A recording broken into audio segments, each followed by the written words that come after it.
అసలు అమిటివెల్లి హౌస్‌లో ఏం జరిగిందని, దాని పేరు వినటానికి కూడా అందరూ అంత భయపడతారు.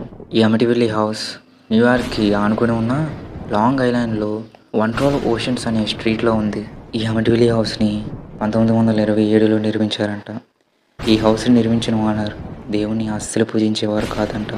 కేవలం సైతాన్ని మాత్రమే పూజించేవారంట. ఈ ఇల్లు చూడ్డానికి చాలా అందంగా ఉంటుంది. కానీ ఈ ఇల్లుని ఆ ఇంటి ఓనర్ సమాధుల మీద కట్టించారు. కొన్ని సంవత్సరాల తర్వాత ఆ ఇంటికి ఒక కొత్త ఫ్యామిలీ వచ్చింది. ఆ ఫ్యామిలీని డిఫోర్స్ ఫ్యామిలీ అంటారు.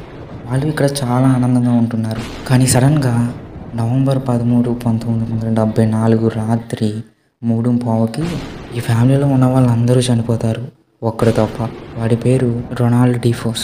అతని వయసు 23 సంవత్సరాలు. ఇది జరిగిన ఉదయం పోలీసులు వచ్చి ఇదంతా ఎలా జరిగింది అని అడిగితే తను చెప్పిన సమాధానం విని పోలీసుల వెన్నులో వణుకు పుట్టింది. సరిగ్గా 3:15 గంటలకి తన చేతికి ఎవరో తుపాకీ ఇచ్చి తన కళ్ళలో తన కుటుంబం మొత్తాన్ని చంపేయమని చెప్పారంట.